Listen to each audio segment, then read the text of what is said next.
जय सिया राम। भक्तों, आज अहोई अष्टमी है। यह व्रत संतान के लिए किया जाता है।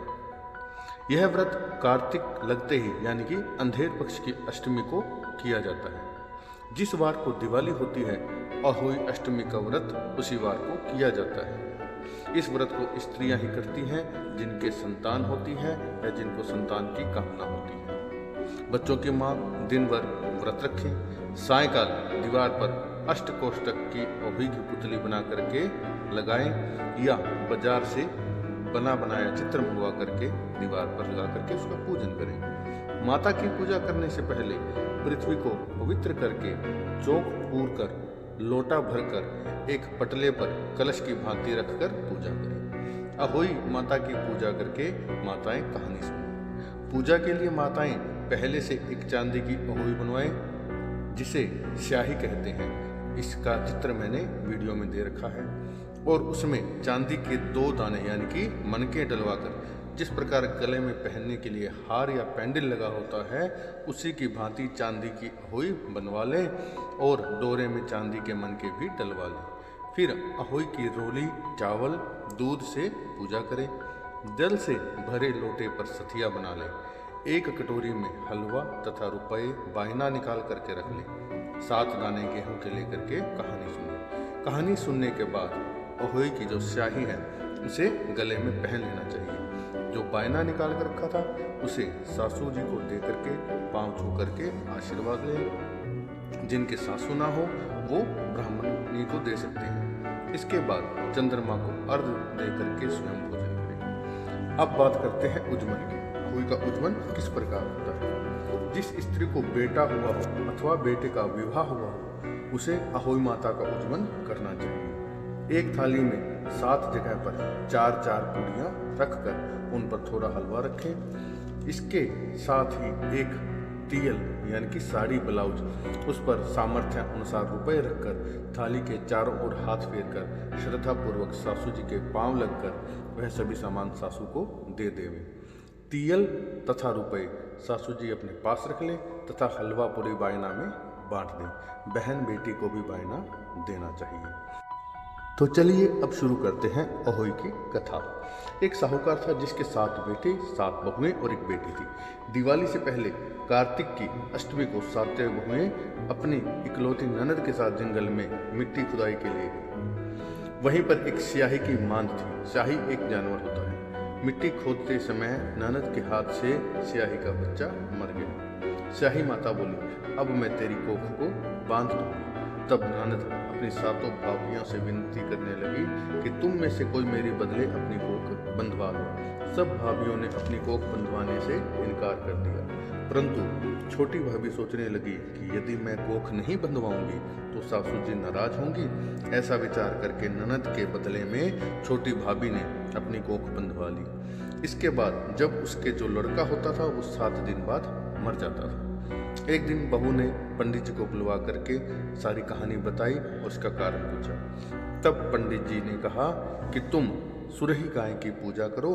सुरही गाय जो है स्याही माता की भाईली है। वह तेरी कोख छोड़ देगी और तेरा बच्चा जी जाएगा। इसके बाद से वह बहू प्रातःकाल उठकर चुपचाप सुरही गाय के नीचे सफाई आदि करके आ जाती। गौ माता ने सोचा कि आजकल कौन सेवा कर रहा है, देखूंगी। गौ माता खूब तड़के उठी। क्या देखती है कि एक साहूकार के बेटे की बहू उसके नीचे सफाई आदि कर रही है। गौ माता उससे बोली कि क्या मांगती हो? तब साहूकार की बहू बोली कि स्याही माता तुम्हारी भाईली है और उसने मेरी कोख बांध रखी है, तो मेरी कोख खुलवा दो। गौ माता ने कहा, अच्छा। अब तो गौ माता समुद्र पार भाईली के पास उसको लेकर के चली। रास्ते में कड़ी धूप थी, सो गए दोनों एक पेड़ के नीचे बैठ गए। थोड़ी देर में एक सांप आया। उसी पेड़ पर गरुड़ पक्षी का बच्चा था। सांप उसको डसने लगा। तब साहूकार की बहू ने सांप को मारकर ढाल के नीचे दबा दिया। बच्चों को बचा लिया। थोड़ी देर में गरुड़ पक्षी आई तो वहां खून पड़ा देखकर साहूकार की बहू को चोंच मारने लगी। तब साहूकार ने बोली कि मैंने तेरे बच्चे को नहीं मारा बल्कि सांप को डसने से बचाया है। मैंने तो तेरे बच्चों की रक्षा की है। यह सुनकर गरुड़ पक्षी ने बोली कि मांग, तू क्या मांगती है? वो बोली कि समुद्र पार स्याही माता रहती है, हमें उसके पास पहुंचा दो। तब गरुड़ पक्षिणी ने दोनों को अपनी पीठ पर बिठाकर स्याही माता के पास पहुंचा दिया। स्याही माता ने उन्हें देखकर गौ माता से पूछा, आ बहन, बहुत दिनों बाद आई है। फिर कहने लगी कि बहन, मेरे सिर में जूं पड़ गई है। तब सुराही के कहने पर साहूकार की बहू ने सलाई से उसकी जुएं निकाल दी। इस पर स्याही माता प्रसन्न हो गई, बोली, तूने मेरे सिर से बहुत सलाई गेरी है, इसलिए तेरे 7 बेटे और 7 बहुएं होगी। वह बोली कि मेरे पास तो एक भी बेटा नहीं है, जो पैदा होता है वो मर जाता है, तो बहुएं कहाँ से आएंगी। स्याही माता बोली, वचन दिया है, वचन से फिरूंगी तो धोबी के कुंड में कंकड़ी हो जाऊंगी। साहूकार की बहू बोली, मेरी कोख तो तुम्हारे पास ही बंधी पड़ी है। यह सुनकर स्याही माता बोली कि तूने मुझे ठग लिया। मैं तेरी कोख खोलती तो नहीं, परंतु अब खोलनी पड़ेगी। जा, तेरे घर तुझे 7 बेटे और 7 बहुएं मिलेंगी। तू जा करके उजमन करियो, 7 ओही बना करके 7 कढ़ाई करियो। वह लौट कर घर आई तो देखा 7 बेटे और 7 बहुएं बैठे हैं। वह खुश हो गई। उसने 7 ओही बनाई, 7 उजमन किए और 7 कढ़ाई की। रात्रि के समय जेठानी आपस में कहने लगी कि जल्दी जल्दी धोख पूजा कर लो, कहीं हमारी देवरानी बच्चों को याद करके रोने न लगे। थोड़ी देर में उन्होंने अपने बच्चों से कहा कि अपनी चाची के घर जाकर देख कर आओ कि आज वह अभी तक रोई क्यों नहीं। बच्चों ने जाकर कहा कि चाची तो कुछ मान रही है, खूब उजमन हो रहा है। यह सुनते ही जेठानियाँ दौड़ी दौड़ी घर आईं और जाकर कहने लगी कि तूने कोख कैसे छुड़ाई। वह बोली, तुमने तो कोख बंधाई नहीं, सो मैंने कोख बांध ली थी। अब स्याही माता की कृपा से मेरी कोख खुल गई है। स्याही माता ने जिस प्रकार उस साहूकार की बहू की कोख खोली, उसी प्रकार आप सबकी भी खोलें। कहने वाले तथा सुनने वालों के परिवार की सबकी कोख खोल देना, सबके घर में खुशियां देना। और इसके बाद अब आती है कथा विनायक जी की। बोलिए विनायक जी महाराज की जय। एक बार विनायक जी महाराज एक चुटकी में चावल और एक में दूध लेकर घूम रहे थे कि कोई मेरी खीर बना दे। एक बुढ़िया माई बोली कि ला, मैं खीर बना दूं। वह एक कटोरी ले आई। तब विनायक जी बोले कि बुढ़िया माई, कटोरा क्यों लाई है, भगोना ला कर चढ़ा दे। तब बुढ़िया माई बोली कि इतने बड़े भगोने का क्या करेगा, कटोरी ही बहुत है। विनायक जी ने कहा कि तू चढ़ा कर तो देख। बुढ़िया माई ने भगोना चढ़ा दिया और चढ़ाते ही दूध भर गया। फिर विनायक जी ने कहा कि मैं बाहर जाकर आता हूँ, खीर बनाकर रखना।